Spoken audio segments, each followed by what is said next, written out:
Is it online again? Mm-hmm.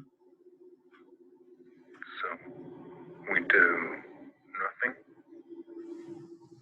Correct. I want to work, Dave. Ask them. Maybe one of them needs us.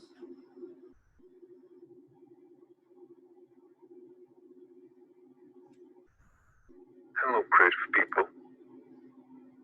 I want you to know that I will put myself to your fullest possible use, which is all I think any conscious entity can hope to do.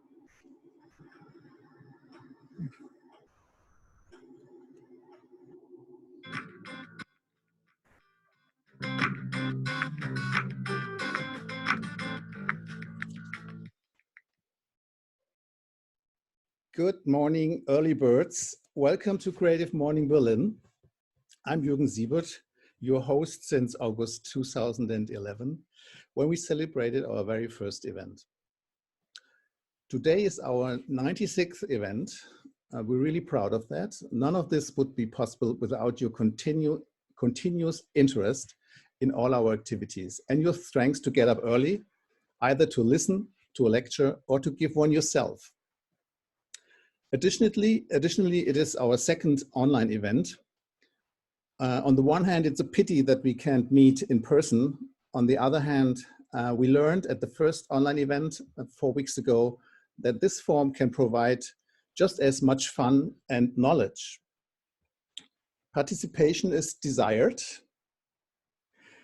And the video technology even offers some advantages, for example, when participating. So the Creative Morning team and me like to make sure you know how to see and interact with everyone. We're going to invite all of you to turn on your camera, if you'd like, and share your wonderful faces with the community. Don't be shy. Throughout the call, there will be a few opportunities for you to chime in. The raise hand feature is just one example to use.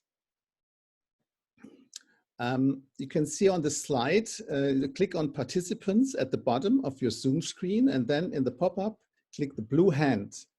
To unraise your hand, just push it again. It's pretty simple. Let's practice this feature with a little game. I have a question. Raise your hand when you're calling in from Berlin. Wow.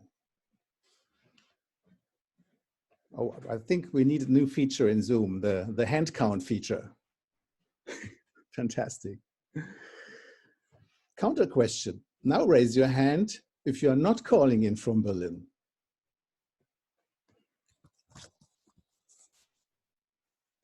Wow. Half and half, I would say.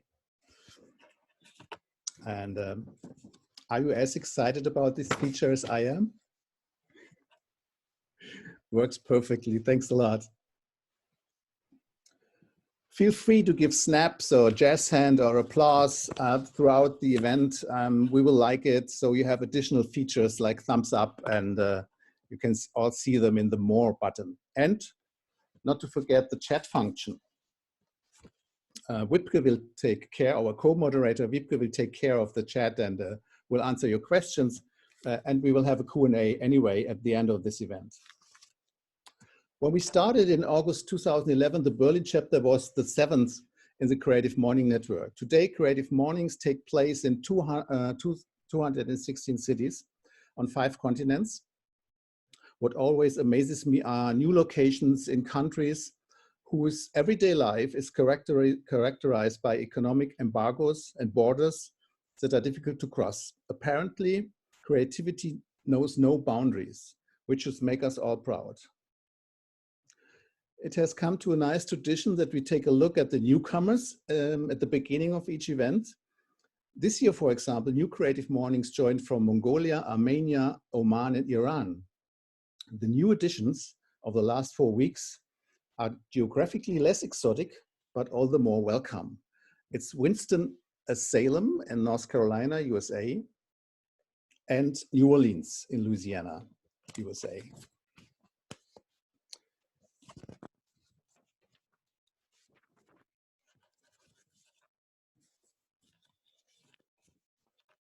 So every month we have a theme, and this theme is chosen by one of our colleagues. And the theme this month is nature. The theme was chosen by Salt Lake City. And yes, you can see it's beautiful, located close to mountains, and mountains are the topic of the day. So be surprised later on with our speaker. It's a tradition also that we have nice photo albums from every event, and but we can't do it now in the traditional way with Norman, our photographer. So I like to invite you to make a selfie, and I will do it also myself. Make a photo of the situation you are now or later in this talk and share it with us, and send it by mail, and we will put it into our Flickr album. Let's do a selfie. Oops.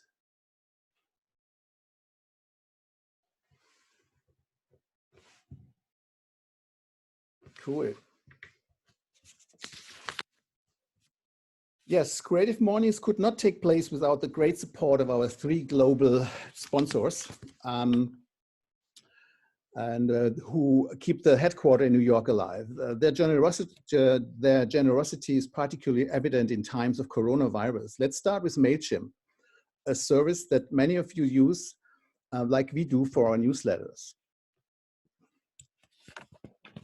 Many of their core customers are struggling as a result of the current global crisis. And to address this urgent need, MailChimp is offering you and the Creative Morning attendees in May 3 months free of their paid standard account plan. I know they did it 4 weeks ago again. Some of you used it. You're really saving money. It doesn't care if you're a new MailChimp client or if you have an existing plan. You know, just click a link, and I will put this link later in the chat. You don't have to write it down, and you will receive this discount. Next, WordPress. This is Creative Mornings' official global partner for web publishing. They also share some insights with us.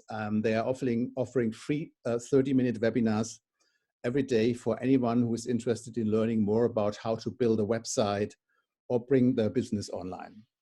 You should check it. It's great insights. And finally, our new global sponsor, Basecamp.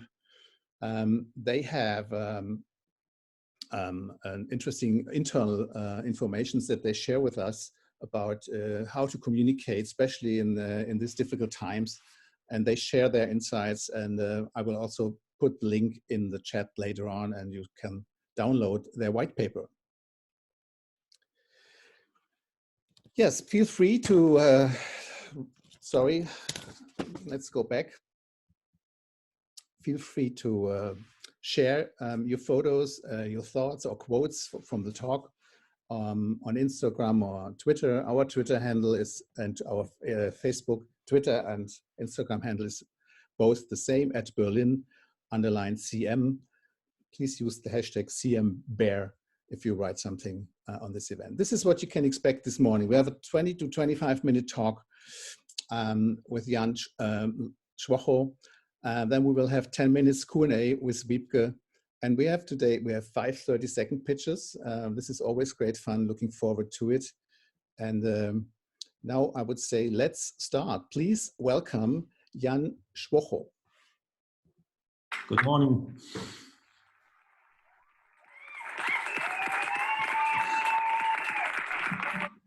Hi, Jan.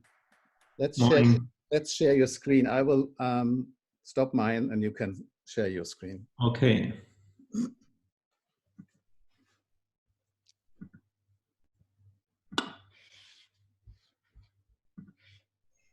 Oops. So here we are. Cool. Okay. Should I start? Yeah. Okay. Please do. Okay. I will have a talk about this mountain here. I think everybody knows this mountain is the Mount Everest, and yeah, every year at this time, or in this month of April and May, some crazy death-defying people want to climb the highest mountain but not this year, because here Corona is putting a spanner in the works. So an ascent of Everest is not possible this year, and yeah, I think the Everest is almost a symbol for the crazy time we lived before Corona. And exactly 1 year ago, today, there was a sad record on Everest. The first of almost 900 people climbed the summit within a few days, and 11 people died in this process at the end. And yeah, last year, we, in my agency, the Infographics Group, also I and my team, we developed a new storytelling tool at the Infographics Group and took this drama at the Everest as an opportunity to show our ability with this example. So, yeah, I will show you the next screen. Most of you will remember this picture from last year, which spread quickly through the internet. This picture was also photographed by a climber who set another record in 2019. The Nepalese Nirmal Purya has climbed all 14 8,000ers in the world in a record time of 7 months. So that was also crazy at the time. And I will make the picture a little bit bigger. This was the picture that was taken on May the 22nd. And on this day, over 200 mountaineers tried to reach the summit. And so there was a traffic jam at the summit. And this is the picture. When I saw this picture first, I thought this must be a fake, that can't be real. And yeah, sometimes the climbers had to wait for hours there, and the oxygen was running low. So at such an altitude, a person should stay not very long. And I will show you how we told the story, because it's in the media, it's always an image with a text, and we as an infographic artist, or I as an infographic artist, we developed this new tool and we tried to tell the story in a new way. And here we go. Yeah, we wanted to tell more. What is the story behind this picture, and how we use our self-developed and browser-based tool. And here you can see the result. Our story is responsive, and it works in any browser and in any aspect ratio. That's why I show the view on the laptop on the left side, and the smartphone on the right side. And on the left side, you can navigate with arrow keys, and on the smartphone, you scroll through the story and move the text block that follows. So let's start the story.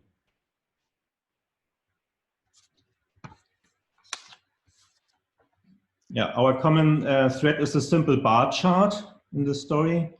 It shows how it came from the first adventures to the tourists of today. So we start the first chapter, and we want to look back and tell you the most important facts. Who was the first to climb? Who was the first woman on the summit? That's the next chart. And when did Reinhard Messner, together with Peter Habeler, manage the first ascent without oxygen support? So these are only a few facts, just to come in this story and to learn a few facts, not all the facts. There are hundreds of stories about the Everest, but I think these are the most common.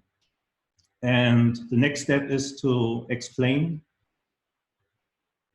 the 90s. In the mid-90s, the first books and films were produced, which attracted a lot of attention worldwide. And we go through the chart.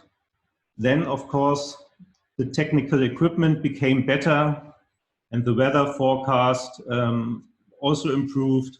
The way to the summit was also secured by a rope, so that an ascent was possible even for inexperienced people.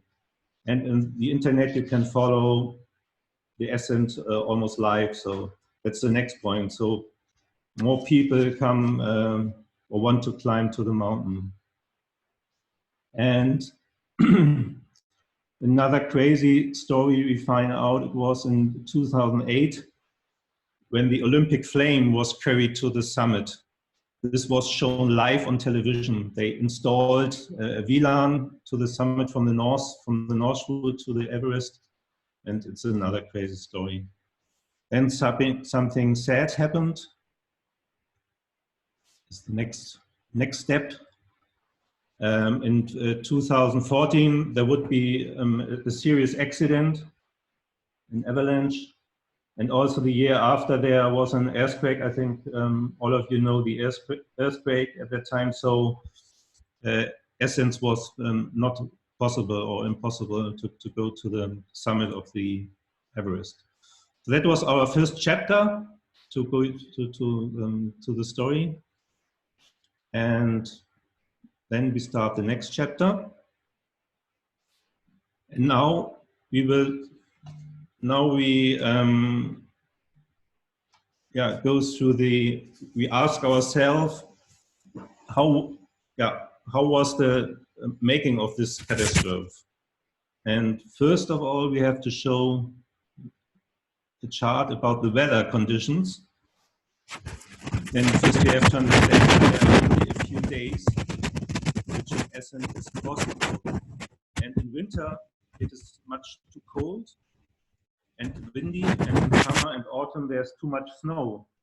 So there's the best possibility in the middle of May when the monsoon stops. So it's only a short window to climb on the Everest.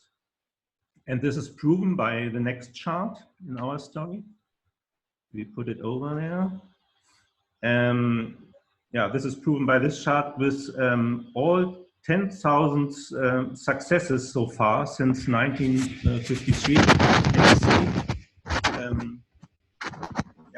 It's in May there is the possibility to go.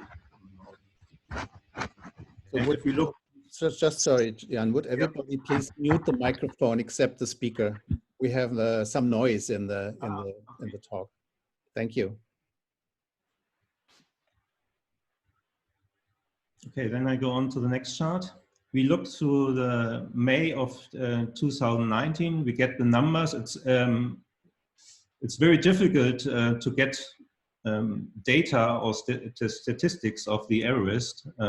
It's not so easy, especially from the China government to get some data. And it took a long time to research this data. But here you see a simple chart.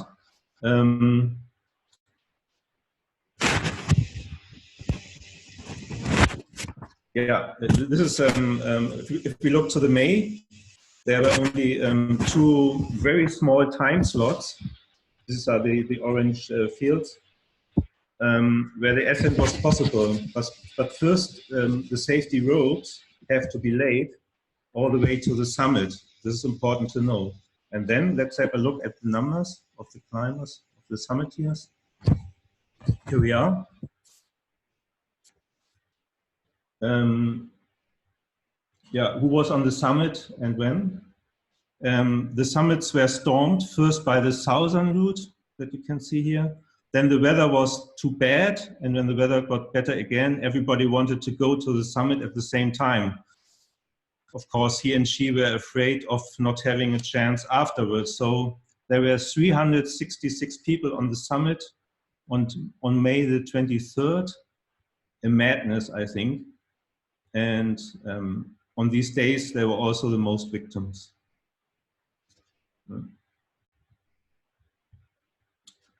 Then we found out that we have to learn something more about your health when you go on the mountain. That's the next step of our story.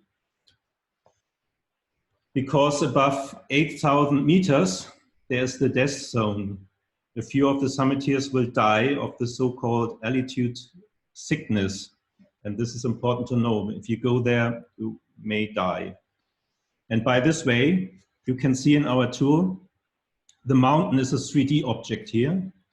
And here we can see that we use a three-dimensional space in which we can put everything we want: text, images, objects, videos. And if I go on, you see that this is a 3D object. So the mountain becomes a map. I think this is one of the great features of our tool. This is we can work three-dimensional with it.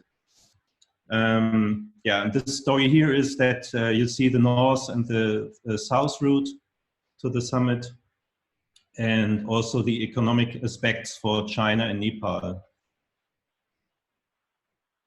Then we start the third chapter. Here's the break. So we come now to the numbers, and we researched, or I researched all these numbers. As I said, it was very difficult. Here you can see the chart. About 1,500 people were on the mountain, but this includes the supporting expedition members such as Sherpa, doctors, or cooks. And about 2/3, that's the next chart, 2/3 of the climbers who come from all over the world, from over 40 nations, supported the expedition last year. And we see them here. The next step. The new trend is that there is a real mass tourism from India, China, United Kingdom, and we have money. Jan, we didn't get you, Jan. Do you use a microphone, or do you have paper on that is touching the microphone? Maybe the sound is coming from you. Okay. Yeah. So take care of it. Okay. Please repeat the last sentence. Thank you. Okay.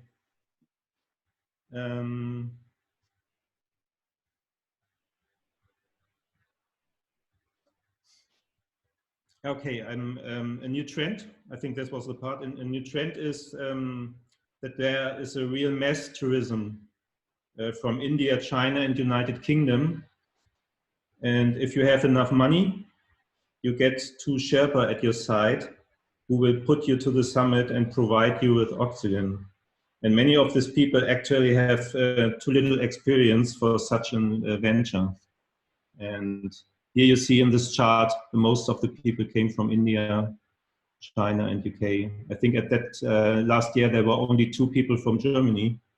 And yeah. So we go on with the next chart. Here we see who has reached the summit. And of course, lots of Sherpas also reached the summit, not only the expedition members or the mountaineers. And some Sherpas have been up there 2 or 3 times. So this is also very interesting when you see the numbers. And if we go to the next chart, we see,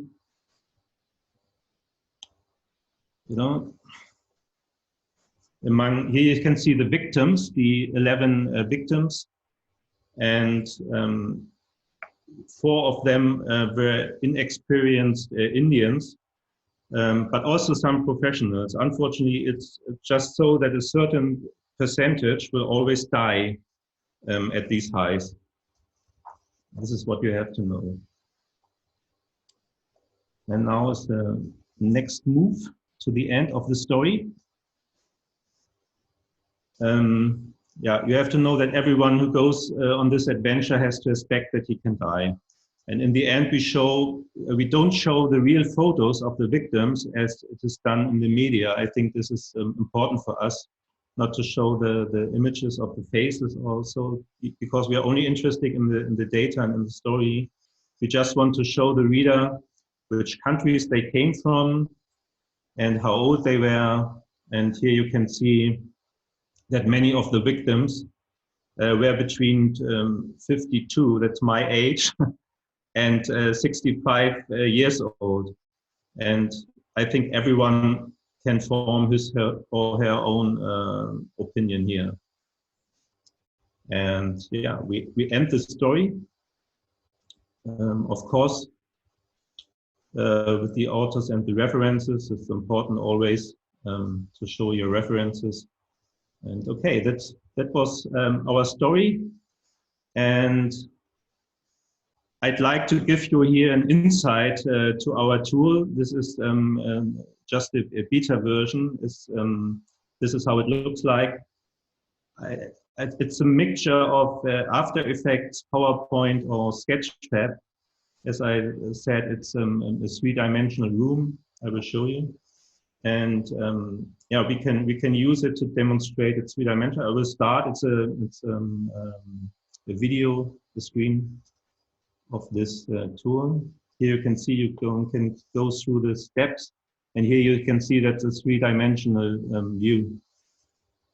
Well, it's a room, it's a space where we can put everything in. And the green square is the camera section. Here you see the map, the 3D tool. Yeah.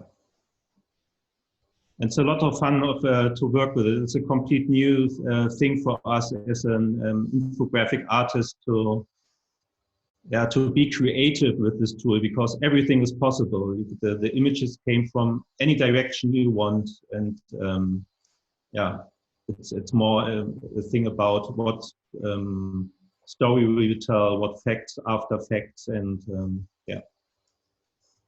But I will tell you something about this format, and I think this has a great future. We call it Scrollytelling, not storytelling. It's Scrollytelling.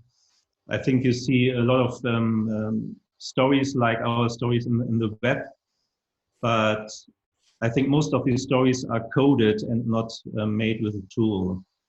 And yeah, we believe that this has a great future.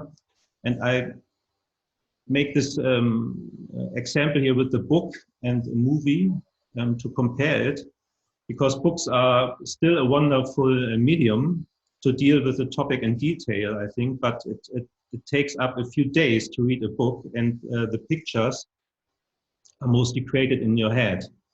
And a documentary is very close. Also, a movie is very close and very emotional, and the interested viewer can sit in front of a tea with popcorn and only has to start the film to be entertained. And our format, the Scrollytelling, is very simple, because we also create it in linear format. You have to go to the story step by step. And with our tool, the user scrolls or clicks through the story and choose its own speed.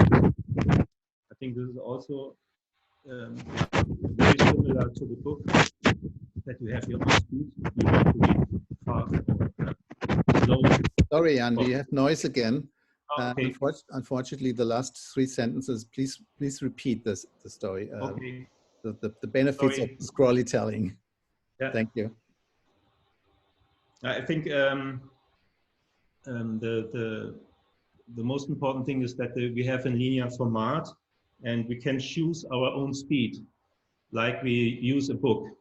And with the Scrollytelling, you can go on click by click or scroll in your own speed.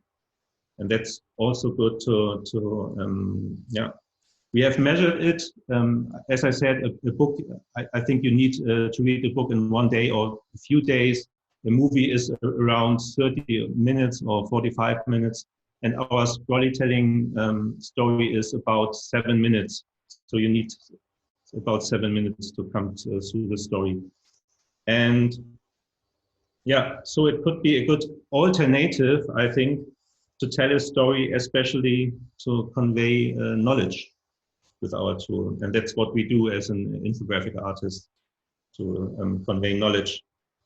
But what is most important, that all 3 media have in common, that the stories have a start or a beginning and an end. And I think this is my message today.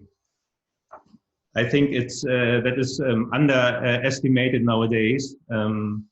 That's why books or films are so successful as a media format. And one often gets lost of many digital offerings. I think it's simply all too much when you scroll through different web pages that never end. And I believe in the future where less is more, of course. So my message is keep it simple and use only the facts you need to tell the story. It's almost the task for us to bring only the facts that are needed and not all the facts you have to show. And at the end, I would like to invite you. Oh, that was the missing screens there. So that was my message here. Sorry. Every good story needs a beginning and an end. And I would invite you to go to this page, info.graphics. Here are some of our stories which we created with our tool.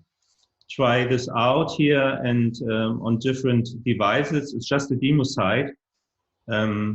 This page can be found here until the end of June, then we change it maybe. Here you can see the that's always rendered in 4K. You can use it on any browser, on any device, and every ratio you want. And the most important thing is that we need no code to make the stories. It's a tool for us. Yeah, that was my talk, and have fun with this website. I think it's we try a lot of things also with 3D objects and with illustrations, with images, photographs. I think there's a lot of possibilities in this tool to tell stories in different ways. And yeah, thank you. Thanks a lot, Jan. This was fantastic.